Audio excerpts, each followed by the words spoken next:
इस वीडियो में मैं कुछ ऐसे पॉइंट्स पे डिस्कस करूंगा कि क्यों मुझे लगता है कि मिडिल क्लास दिन पर दिन और गरीब होते जा रहा है। एंड अगर हमने अपनी कुछ आदतों को नहीं सुधारा तो हम दिन पर दिन और गरीब होते जाएंगे। तो चलिए डिस्कशन को स्टार्ट करते हैं। एंड ये मेरा सारा पर्सनल ओपिनियन रहेगा और उसको कैसे हम ठीक भी कर सकते हैं ना, ये भी मैं इस वीडियो में समझाने की कोशिश करूंगा। और इसमें ऐसा कुछ भी मैं नहीं बताऊंगा जो आपको ऑलरेडी नहीं पता होगा, बट हो सकता है कि सुनने से थोड़ा सा आपके थॉट प्रोसेस में चेंजेस आ जाए एंड उससे थोड़ा सा आप लाइफ में अपना सिस्टमैटिक वे से लाइफ को थोड़ा बेटर आप अपना बना पाओ। तो देखिए, पहला चीज, हमारा जो अर्निंग्स का कंसेप्ट है वो मिथ में बैठा हुआ है। हम अगर मान लीजिए आप जॉब वाले हैं एंड आपका 10 लाख सीटीसी है, तो आपको लगता है कि मैं साल का 10 लाख कमाता हूं, बट आप यहीं पे गलत सोचते हो। पहला चीज, आप जब 10 लाख कमाते हो तो 1.5 लाख रुपए टैक्स का आप अलग कर दो, 8.5 लाख बच गए। एंड ये 8.5 और टैक्स को भी 1.5 लाख रुपए लाने के लिए आपको 1.5-2 लाख रुपए सेव करने पड़ते हैं। तो आपके हाथ में नेट अर्निंग सिर्फ 6 लाख ही बचा है। तो आपने जो सोचा कि आप 10 लाख सीटीसी में बैठे हुए हो, वो ऑलरेडी एक्चुअली 6 लाख ही है। एंड इसी 6 लाख में आपको सारे एक्सपेंडिचर मीट करने हैं। एंड अगर आपने ये 1.5 लाख रुपये या 2 लाख रुपए सेविंग नहीं करी तो आपका टैक्स का बर्डन 2 से 2.25 लाख रुपए पहुंच जाता है। तो आप अगर सेविंग नहीं करते हो तो एक तो आप सेविंग नहीं कर रहे हो, दूसरा आप टैक्सेस ज्यादा दे रहे हो। तो हमारा जो अर्निंग का कंसेप्ट है कि हम इतना कमाते हैं, ये हमें नेट ऑफ करके हमेशा कैलकुलेट करना चाहिए कि टैक्स कट के इतना बचता है एंड इस टैक्स को इतना लेवल पे लाने के लिए भी मुझे ये सेविंग करनी पड़ती है, तो वो पहले आप हटा दो। एंड जब ये आप हटा दोगे तब आपकी रियल अर्निंग पता चलेगी। एंड आपके एक्सपेंडिचर्स, आपकी सीटीसी 10 लाख है इस हिसाब से नहीं होना चाहिए, आपकी सीटीसी 6 लाख है इस हिसाब से होना चाहिए। आप कुछ लोग कहोगे सर आप तो बोल रहे हो गरीब की तरह रहो, गरीब की तरह रहने में नहीं बोल रहा हूं, बट आपको over a period of time ये समझना पड़ेगा कि आपको beginning of the life career में कैसा एक्सपेंडिचर करना है and mid age of the career में आपको कैसा एक्सपेंडिचर का बर्डन लेना है। तो देखिए, इसमें सबसे ज्यादा मिस्टेक कब होता है, जब हम करियर को स्टार्ट कर रहे होते हैं। तो करियर को जब हम स्टार्ट कर रहे होते हैं, नया नया पैसा अगर आना चालू होता है हाथ में, तो हमें लगता है कि हम तो सब कुछ खरीद सकते हैं, साल में 2-3 फॉरेन ट्रिप कर सकते हैं, हम इंडिया में लेह लद्दाख तो घूम ही सकते हैं एंड जहां भी चाहे हम वहां जा सकते हैं। आप करिए, कोई दिक्कत नहीं है। आपने नया नया लाइफ स्टार्ट किया है, अब तक पेरेंट्स के पैसे पे डिपेंडेंट थे, अब आप खुद से कमा रहे हो, आप जरूर करो, 1-1.5 साल इंजॉय करो, 2 साल इंजॉय करो, बट उसके बाद सेविंग्स को लेके सीरियस हो जाओ लाइफ में। क्यों? क्योंकि अगर आप ये सेविंग्स नहीं करोगे तो बाद में आप फंसोगे। बाद में क्यों फंसोगे, मैं आपको रीजन समझाता हूं। आज एक इंजीनियर का बेस सैलरी 2010 में 4 लाख रुपए था और आज भी 4 लाख रुपए है। एक चार्टर्ड अकाउंटेंट का 2009-10 में बेस सैलरी 6 लाख था, आज भी 6 लाख रुपए है। ठीक है, तो वहां तो बेस इंक्रीज हुआ नहीं, बट ये 10 साल में इन्फ्लेशन आपका 200% बढ़ चुका है, तो बेस तो नहीं इंक्रीज हुआ ना। तो उस समय जो 4 लाख का सैलरी पे था उसका लाइफस्टाइल और आज जो 4 लाख के सैलरी पे है उसका लाइफस्टाइल में जमीन आसमान का डिफरेंस होगा। बट कंपैरिजन तो लोग उसी समय के हिसाब से करेंगे।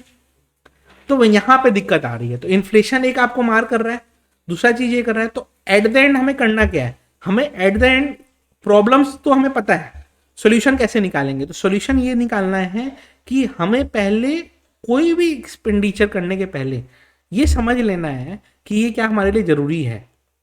जरूरी है, जैसा मैंने बताया, बिगिनिंग ऑफ द करियर में आपको सब चीज करना चाहिए। आपको आईफोन खरीदना है आप खरीदो, कोई मना नहीं कर रहा है।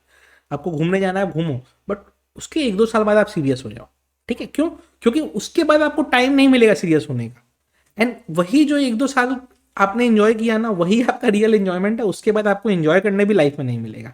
आपको दुनिया की पार्टीज में दिखेंगे लोग एंजॉय करते हुए, बट वो क्या है, वो ग्लैमर वाला एंजॉयमेंट है, वो एक्चुअल एंजॉयमेंट नहीं है। एक्चुअल एंजॉयमेंट उनको, आपको भी पता हो रहेगा कि वो घर में कितना स्ट्रगल फेस कर रहे हैं।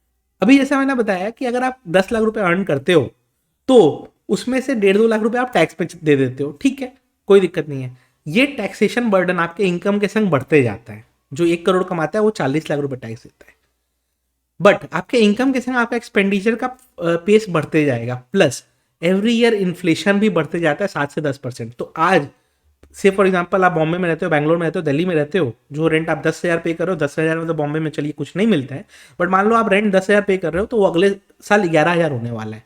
आपकी एक्सपेंडिचर बढ़ती रहेगी, उस पेस में हो सकता है आपकी सैलरी ना बढ़े। आप जॉब स्विच कर करके अपनी सैलरी को मान लो 5-6 साल में 20-22 लाख तक भी पहुंचा दिए, अगर पहुंचा दिए, तो भी उसके बाद क्या करोगे? क्योंकि उसके ऊपर के जॉब्स में तो इंडिया में स्टैग्नेशन है। वो आप बॉम्बे में हो, बैंगलोर में हो, दिल्ली में हो, कहीं कहीं भी हो, वहां पे स्टैग्नेशन है, उस सैलरी के बाद दिक्कत आती है, उसके बाद जॉब स्विचिंग वगैरह में भी इशू आता है एंड उतना अर्ली आपको अर्निंग्स भी नहीं मिल पाता है। तो वहां पे आप करोगे क्या, वहां फंस जाओगे। तो early age of the career में हमें करना क्या होता है, ठीक है आपने 1-2 साल एंजॉय कर लिया, जितना घूमना फिरना था ऐश करना था कर लिया, आपने 2-3 फॉरेन ट्रिप्स भी कर लिए, आपने इंडिया में 5-6 लोकेशन अच्छे अच्छे घूम लिए, बस उसके बाद क्या करो। तो आपको ये मानना होगा कि आपका एक्सपेंडिचर हमेशा net of tax and net of savings करके देखोगे। एंड सेविंग सिर्फ टैक्स पर्पज से सेविंग नहीं, अपने खुद के कुछ ऐसे सेविंग जो आपको हर साल एटलीस्ट 10% रिटर्न देते गए। तो क्या होगा कि मान लो आप कैरियर के फर्स्ट 3 ईयर्स में या फर्स्ट 4 ईयर्स में एटलीस्ट 5 लाख का भी कॉर्पस अगर आप अर्न कर लेते हो, तो और उसमें 10% भी हम रिटर्न पकड़ें तो साल का आपका अर्निंग आप 50,000 बढ़ा चुके हो। और ये नेक्स्ट ईयर कंपाउंड होते होते होते होते होते होते धीरे धीरे over a period of time next 10 years में ये साल का आपका एडिशनल 1-1.5 लाख रेवेन्यू आपका बना के देगा। जब ये आप प्रोसेस से चलोगे एंड इस प्रोसेस के संग आप फॉलो करते रहोगे, तब तो ठीक है, तब तो आप अर्निंग्स तक पहुंच जाओगे और तब आपका स्टेबली अर्निंग्स भी ग्रो होते रहेगा। बट अगर आपने ये process beginning of the career में नहीं फॉलो किया और आपने सोचा कि मिडिल एज में स्टार्ट करेंगे, तो मिडिल एज में स्टार्ट करना और डिफिकल्ट होगा, क्योंकि आपके तब मैरिजेस वगैरह हो चुके होंगे, शादी हो चुकी होगी, एक्सपेंडिचर बढ़ चुका होगा। एंड एक्सपेंडिचर के संग अगर आप बिगिनिंग ऑफ द करियर में पीजी में रह सकते हो, तो एंड ऑफ द करियर में या मिडिल ऑफ द करियर में आप पीजी में नहीं रह सकते। आपकी शादी होने के बाद आप पीजी में नहीं रुक पाओगे, आपको वाइफ के संग रुकना पड़ेगा, तो आपका रेंट का भी एक्सपेंडिचर बढ़ जाता है, ठीक है। तो स्टार्ट आप उस समय नहीं कर पाओगे। एंड यही मेन रीजन है कि मिडिल क्लास दिन पर दिन और पुअर होते जा रहा है। क्यों? क्योंकि उसका एक्सपेंडिचर डे बाय डे बढ़ रहा है। बट सेविंग्स का जो माइंडसेट है वो डेवलप होने में, जब तक डेवलप होता है तब तक लाइबिलिटीज और बढ़ना चालू हो जाती हैं, एक्सपेंडिचर और बढ़ना चालू हो जाता है। एंड इसके कारण क्या होता है कि हमें अपने आप को मेंटेन तो सोशल स्टेटस जो 10 लाख अर्निंग उसके हिसाब से करना है, बट हमारी एक्चुअल अर्निंग तो 6 लाख रुपए ही है। तो वहां पे दिक्कत आती है। एडिशनली सोशल मीडिया का इन्फ्लुएंस है, ठीक है। आपको अचानक से आप ये यूट्यूब वीडियो भी खोले होगे तो पता चला देव गढ़वी का वीडियो आया होगा कि I am driving this luxury car, and आप सोचोगे मुझे भी लग्जरी कार ड्राइव करना चाहिए। कोई किसी का वीडियो देखोगे, I have retired and I have settled in Dubai, I have retired, I have settled in Goa, ठीक है। आप ये वीडियोस देखोगे, आपको लगे यार ये लोग लाइफ जी रहे हैं और हम तो लाइफ बर्बाद कर रहे हैं, बट ऐसा नहीं होता है, ठीक है। वो इंडिया में सबसे ज्यादा इजी ड्रीम्स को बेचना है, ड्रीम्स को अचीव करना सबसे ज्यादा डिफिकल्ट है। ड्रीम्स बेचने वाले ड्रीम्स बेच के ज्यादा कमाते हैं कंपेयर टू जो ये कोर्स खरीदते हैं कि ड्रीम्स को कैसे अचीव किया जाए, उनसे ज्यादा ड्रीम्स को कैसे अचीव किया जाए कोर्सेज बेचने वाले ज्यादा कमाते हैं। तो ये समझना पड़ेगा कि ड्रीम्स हमें देखने चाहिए, जरूर देखने चाहिए, बट ड्रीम्स में हमें रियलिटी भी रखनी चाहिए कि हाँ स्टेबिलिटी बोल के भी कोई चीज होती है। स्टार्टअप करना कोई जरूरी नहीं है, अपना बिजनेस करना कोई जरूरी नहीं है, बट जो हम कर रहे हैं उसमें हम ग्रो करते रहें। हम जॉब में हैं, आज हम एक स्किल जानते हैं, कल 2-3 स्किल और एक्वायर करें। आज मान लीजिए कोई कोडर है, वो एक समय पे C++ चलता था, जावा चलता था, आज तो कितने सारी चीज़ें आ गई मुझे भी नहीं पता। तो वो सब चीज़ें आप धीरे धीरे धीरे धीरे लर्निंग करते रहो। जैसे जैसे आपकी लर्निंग बढ़ती जाएगी आपका प्रोफाइल खुद एनहांस होते जाएगा।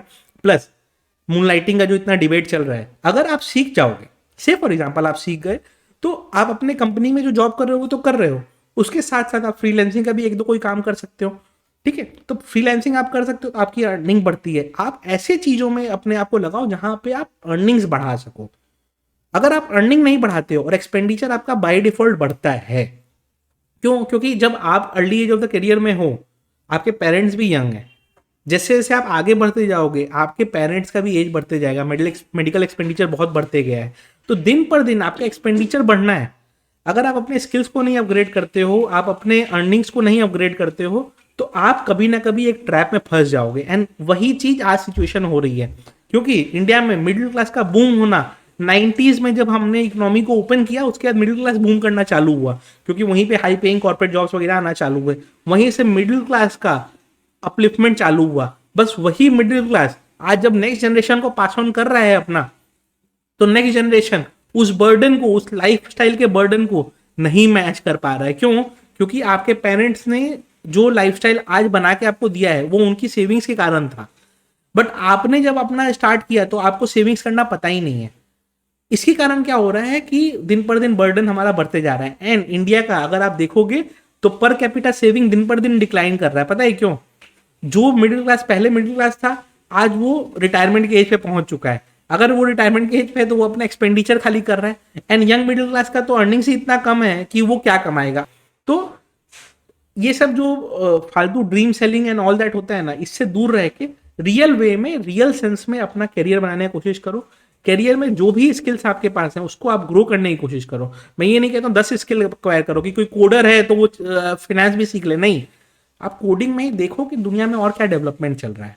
ठीक है, आप अगर सीए हो, आप अपना प्रैक्टिस चला रहे हो या फिर आप अपने जॉब में हो, आप देखो कि आप और कुछ कर सकते हो क्या, आप कहीं और एनहांस कर सकते हो क्या।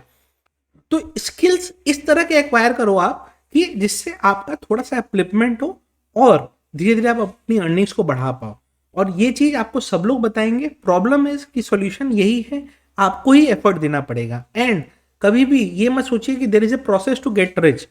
देर is no process to get rich, only hard work can lead you to success. ये याद रखिएगा। हमेशा लोग कहते हैं do smart work, don't do hard work. वो तब होता है जब आप सक्सेसफुल हो जाते हो अपने स्मार्ट वर्क में, तब आप दूसरे को कमेंट कर सकते हो कि do smart work not hard work. But अगर आप फेल होते हो और हार्डवर्क वाला सक्सेसफुल होता है, और जिसमें हार्डवर्क वाले की पॉसिबिलिटी बहुत ज्यादा है सक्सेसफुल होने की, तो वहां पे आप हमेशा एक स्टेप पीछे ही हो उससे।